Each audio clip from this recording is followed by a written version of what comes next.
You hatch from an egg sac somewhere in the forests of Madagascar. And the first thing you do is tear through the silk wall with your legs pushing outward until the opening gives away. There's no mother nearby and no siblings inside with you. Just you, alone, hanging in a small silk pouch suspended between two leaves. You're blind and can't see anything around you, but you can feel the thread beneath your legs, so you start moving along it toward the nearest surface. You reach the underside of a leaf and press flat against it. Then something moves across the top of the same leaf, and you can feel the vibration of its legs through the surface. It's a predatory mite, small but fast enough to take you right now, so you stop completely and hold your position with your legs locked and your body pressed down.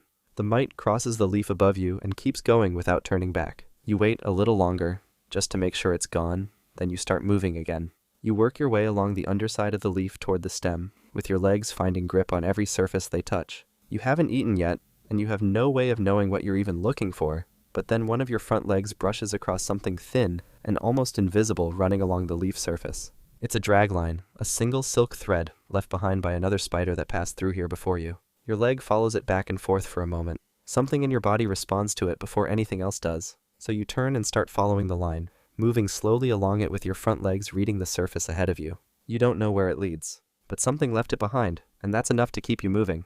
You're 2 weeks old now, and the draglines have been leading you nowhere for days. You follow one across a leaf, and it ends at a torn piece of silk with nothing attached to it. You follow another along a branch, and it disappears at the edge where something already fell. You need to eat, so you keep moving, and keep reading every thread your front legs touch, looking for one that's fresh enough to still mean something. Then you find one that pulls differently under your legs. It's tighter and runs in a straight line rather than looping back on itself. So you follow it slowly onto a curled leaf where a jumping spider sits with its back to you. You move toward it with your chelicerae extended forward, trying to close the distance quietly. But you get too eager and move too fast, and the jumping spider spins around and lunges at you before your chelicerae can reach it. You drop off the edge of the leaf on a thread and hang below it with your legs pulled in and your body still, while the jumping spider looks over the edge trying to find you. It watches for a moment, then pulls back. You climb back up on the opposite side of the leaf. This time you stop every few steps, waiting for the jumping spider to settle before moving again, closing the distance so slowly that by the time you're in range, it still hasn't turned around.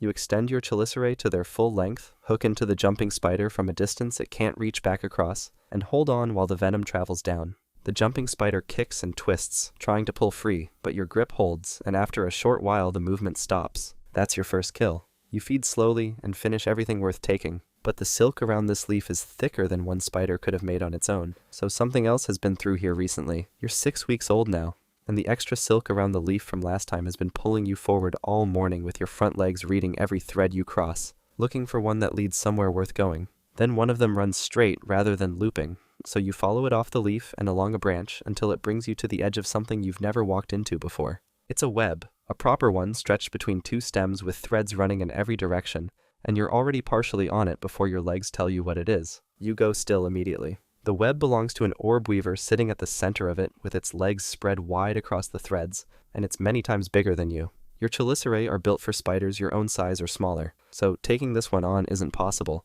but moving right now will send a vibration straight through the web to its legs. So you grip a single thread and hang your full body weight off it, and you stay completely still. The orb weaver turns toward where you came in, with its front legs pressing against the threads, trying to read what touched them. It takes a few steps in your direction and stops. Then a flying insect hits the far side of the web hard enough to make the whole thing shake, and the orb weaver turns and runs toward it immediately.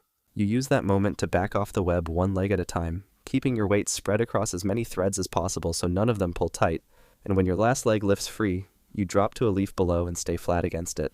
That was too close. But the orb weaver left drag lines running out from its web in every direction, and the smaller spiders built near it because the area clearly has prey. One of those smaller spiders is still close by. You're 3 months old now, and a drag line running along the underside of a piece of rotting bark leads you to something worth taking. A sheet web spiderling sits partly wrapped in its own silk, still alive but not moving much, and you need to eat. So you start moving toward it with your chelicerae extended and your legs reading the surface carefully ahead of you. But before you reach it, another pelican spider comes out of a gap in the bark. It's the same size as you, built exactly the same way, with its long neck stretched forward and its chelicerae pointing at the same prey. You both stop. There's no display and no threat posture because pelican spiders don't do that. You both just start moving toward the spiderling at the same time, each of you closing in from a different side with your chelicerae reaching forward. You get there first and hook into the spiderling, but the other pelican spider clamps onto the opposite end and pulls back. The spiderling stretches between you with both of you holding on and pulling in opposite directions. Then it tears, and the other pelican spider gets less than half of it and retreats back into the gap in the bark with what it has. You feed on your portion slowly, finishing everything you can take from it, but it's not a full meal and you know it. When you're done, you turn toward the gap in the bark where the other pelican spider went. You can see silk inside it, more than that one spider built on its own, which means others have been through that gap before. The other pelican spider is still in there, pressed against the back of it with its chelicerae pointing outward. Two of the same animal in the same small space means one of them will eventually run out of prey first. You're 5 months old now, and for the past few days, your body has been slowing down on its own. Your legs respond late, and your chelicerae feel stiff when you try to extend them. So you stop following draglines and start looking for somewhere safe to stay instead. You find a narrow gap between two curled pieces of bark, and you need to seal it before anything can get to you. So you spin a thin sheet of silk across the opening and press yourself against the back of it.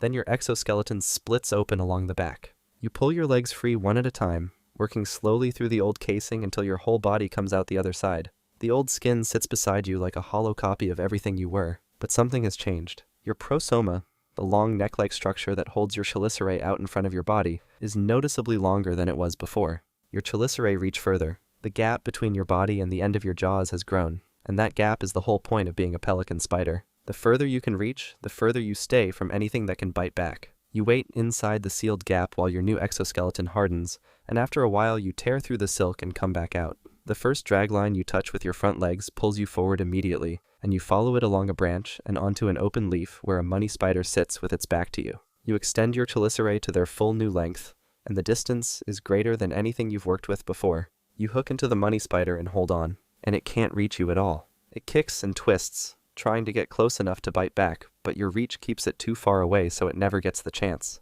That's what the molt gave you. And now, every spider you've been too cautious to try before is suddenly worth following. You're 8 months old now, and the dragline you pick up on a branch running between two leaves is different from any you followed before. It doesn't run in a straight path the way a hunting trail does. It loops and doubles back, laid down slowly by something that wasn't moving through this area but staying in it.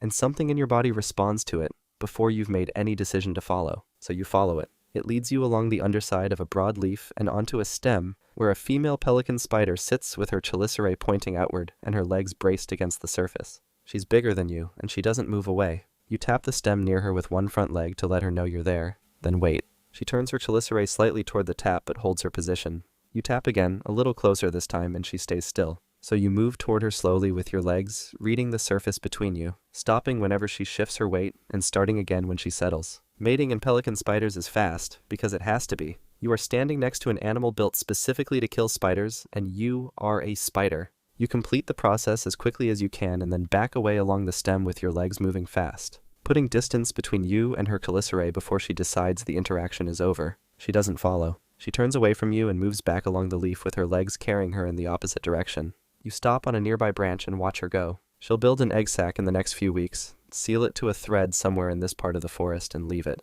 You'll never find it, and you'll never cross paths with whatever comes out of it, but something else will find you before long, and this time you won't see it coming at all. You're 11 months old now, and the drag line running along the underside of a damp log is the thickest one you've come across in days, so you follow it without slowing down. It leads you around a curve in the bark to a sac spider pressed against the surface with its legs spread wide. It's bigger than anything you've taken before, but you need to eat, so you extend your chelicerae to their full length and move in. But before your grip lands, the sac spider spins around and charges at you with its legs, driving it forward fast. Your chelicerae reach for it, but the angle is wrong so the grip misses, and the sac spider gets close enough that you have to pull back or it'll reach you. You drop off the log on a thread and hang below it with your legs pulled in, waiting. The sac spider moves along the edge of the log above you with its front legs reaching over the side, trying to find you. But you're already climbing back up the other end. You come up behind it, and this time you don't rush. You close the distance one leg at a time, stopping whenever it shifts its weight. And when you're in range, you drive your chelicerae into the soft tissue behind its head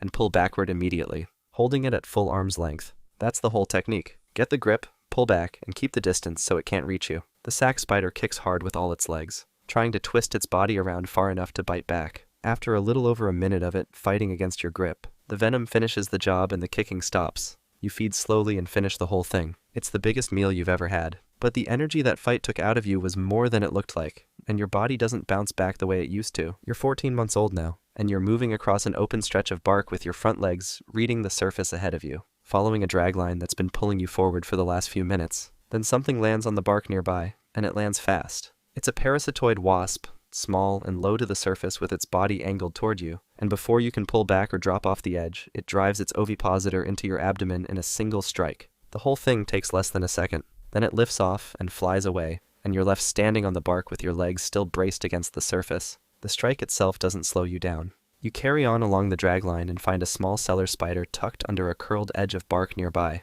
and you take it the same way you always do, with your chelicerae extended to their full length and your body pulled back far enough that it can't reach you. The venom works, and you feed and move on. Everything works the way it should. You have no way of knowing that something is already hatching inside you. Over the next few days, your legs start covering less ground between stops. You find a dragline and follow it partway, then stop and stay still for a long stretch before moving again. A spider crosses nearby that you would have gone after before, but your legs don't push you toward it. A few days after that, you stop following draglines altogether and press yourself against the underside of a leaf with your legs locked and your chelicerae hanging forward. Then your legs give out and you stop moving entirely. Inside your body, the larva finishes what it came for. It spins a cocoon using your own silk and closes itself in. Your body becomes the shell it needed, and inside it, something else gets ready to begin.